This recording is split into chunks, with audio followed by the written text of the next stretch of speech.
Let's chat about commodities now, where you have seen the uptick continue in the day today as well. It's the second straight week of gain coming in for the gold prices and for crude as well. $93 per barrel holding on your screens there. We have seen flat trades coming in, but as I said, the second straight week of gains coming in for most of those commodities.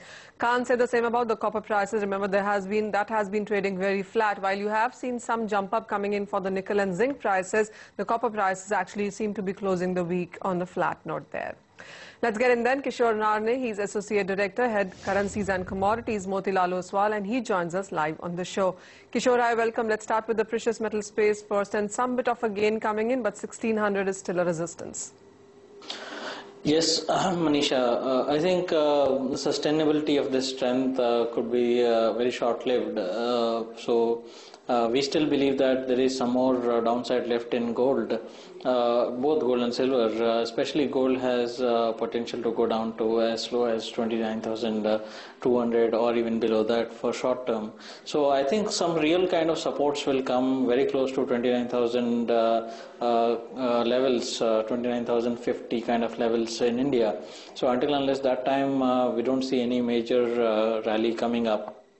So every rally is towards 29,400, 420 kind of levels should be used as selling opportunities, and probably intraday stops can be maintained at around 29,480 kind of levels.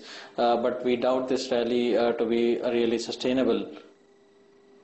Now, apart from that, Kishore, it also has to do with the rupee appreciation. Flat international markets appreciating rupee. How would you see the compact coming in for silver now? Rupee will have some kind of a support coming up with at 54 levels today, but eventually I think it should break down that, and I am in the camp of appreciation of rupee in the short term, probably towards 53.60 or 53.20 kind of levels, especially if the euro successfully breaks above that 131.5 kind of levels. So I feel that probably there is some strength left in euro, and that should be reflective of the currency.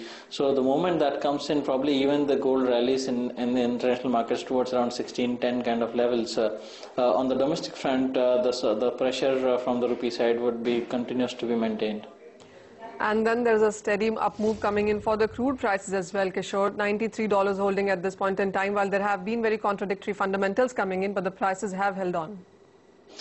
Yeah, I think crude, again, it's seen a technical bounce back at this point of time. Probably the bounce could extend towards 5,050, 5,060 kind of levels. Again, as you mentioned, that the fundamental scenario is still very confusing at this point of time. You can see the inventories are high. US production continues to keep a lid on the prices. And on the demand front, there is no lucrative market at this point of time. So I think anywhere close to 93.5 kind of levels should be sold into, in Indian markets, 5,050 should be a good selling level. Stop losses could be intraday, very small stop loss, 5,070 or 75 could be maintained. But even on a positional basis, if the market comes to 5,100, 5,120 kind of levels, I still feel it's a good sell on rallies rather than a buy on dips kind of strategy. Very quickly, Kishore, a quick word on the base metals as well. Metals again are depressed by the Chinese numbers, Chinese data, which we've seen recently, and also there is no momentum at this point of time coming either on LME or on the domestic front, and domestic is much more pressurized due to the appreciating rupee. So we continues to be bearish on both nickel and copper, especially. So copper anywhere close to 428. Sure. Should be seen as a selling opportunity. 430 could be your stop losses, and 420 could be possibly an intraday target for copper.